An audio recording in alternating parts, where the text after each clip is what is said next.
Pedro Alonso López, often referred to as the Monster of the Andes, is one of the most prolific serial offenders in recorded history.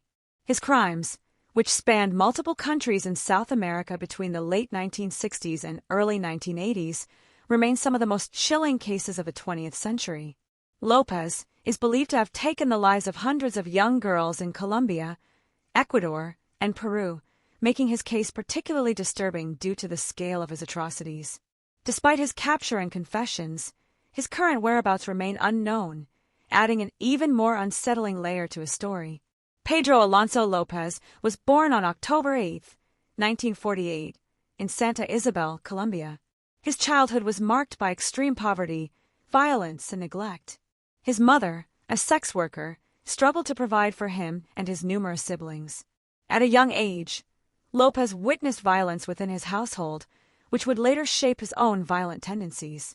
He grew up in a chaotic environment where crime and abuse were commonplace, reinforcing his lack of empathy and emotional detachment from others. At the age of 8, López was reportedly caught by his mother inappropriately touching his younger sister. As punishment, he was thrown out of the house, forced to survive on the streets of Bogotá.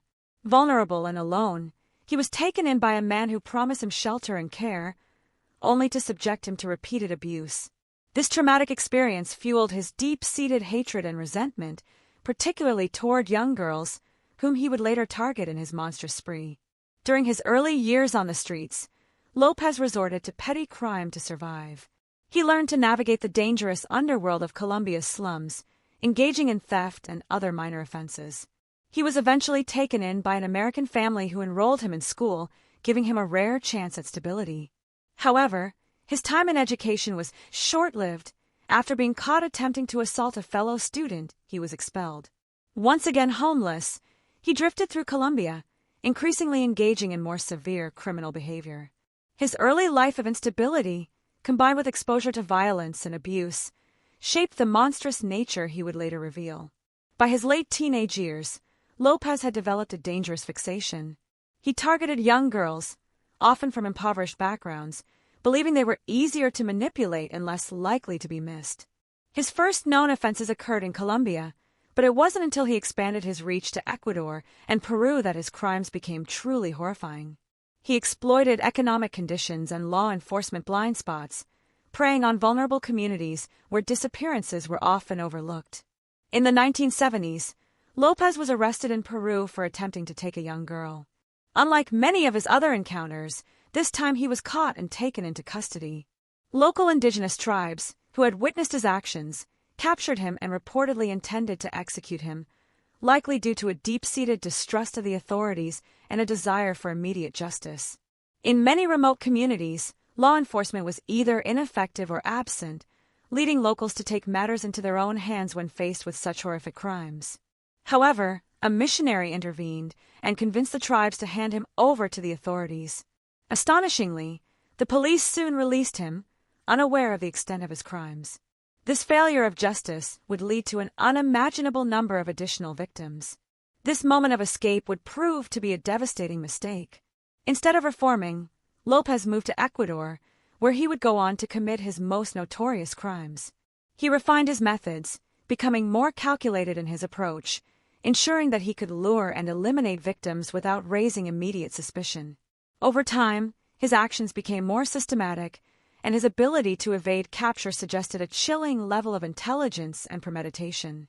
Once in Ecuador, López's actions escalated dramatically. He targeted vulnerable young girls, often from rural or impoverished areas, luring them away with false promises.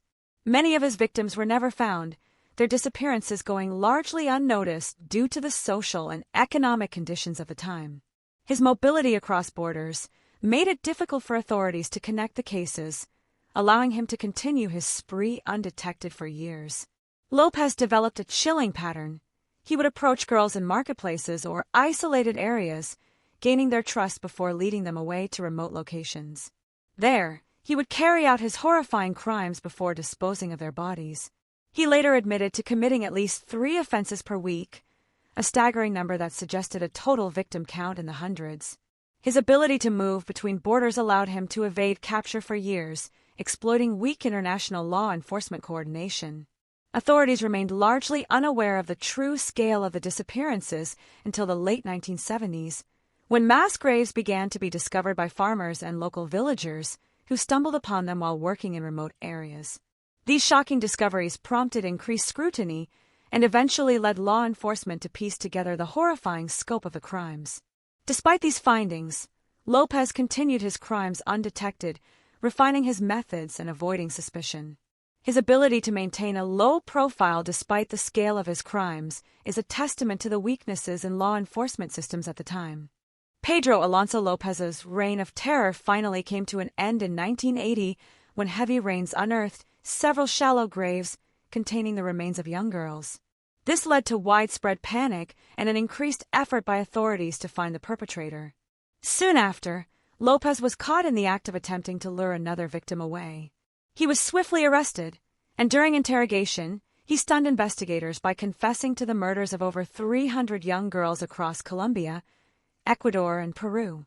At first, authorities were skeptical of his claims, believing them to be exaggerated or an attempt to gain notoriety. However, López led police to mass burial sites where the remains of multiple victims were found. His confessions were disturbingly detailed, describing how he selected his victims, the methods he used, and his emotions, or lack thereof, during his crimes. His chilling statements revealed a deeply disturbed individual who felt no remorse for his actions. Despite admitting to hundreds of murders, López was tried and convicted of only 110 offenses in Ecuador, as many of his other crimes could not be fully corroborated due to the lack of physical evidence, missing bodies, and legal limitations in gathering testimonies across multiple jurisdictions. In an alarming turn of events, Ecuadorian law at the time had a maximum sentence of just 16 years for murder. Due to his supposed good behavior, López was released in 1994 after serving only 14 years. Upon release, he was deported to Colombia, where he was immediately arrested and charged with a previous murder. However, in another shocking development, he was declared insane and placed in a psychiatric institution instead of a prison. In 1998, after 4 years of treatment, he was declared fit for release and set free on the condition that he regularly reported to authorities. After his release, López disappeared. His current whereabouts remain unknown, leading to speculation that he either changed his identity, fled to another country, or resumed his crimes under a new alias. Despite efforts by law enforcement, he has never been definitively located. Pedro Alonso López's case remains one of the most disturbing in the history of criminal behavior, rivaling the atrocities committed by other infamous serial offenders such as Ted Bundy and Luis Garavito. While Bundy terrorized the United States and Garavito targeted children across Colombia, López's staggering body count and cross-border crimes set him apart as one of the most prolific killers in history. His ability to operate undetected for years, combined with the sheer number of his victims, makes him one of the most notorious serial offenders of all time. The legal oversights that led to his early release and disappearance continue to be a haunting reminder of the failures in the justice system. Although decades have passed since his last known crimes, the memory of the monster of the Andes lingers, a terrifying testament to the darkness that can lurk beneath the surface of society. If you enjoyed this video and want to dive deeper into more cases like this one, make sure to subscribe to our channel. Don't forget to like the video if you found the story compelling, and share it with your friends and family who might be interested in true crime and mysteries. By subscribing, you'll stay up to date with all our latest content and join a growing community of curious minds exploring the most fascinating cases. Click the notification bell so you never miss an upload.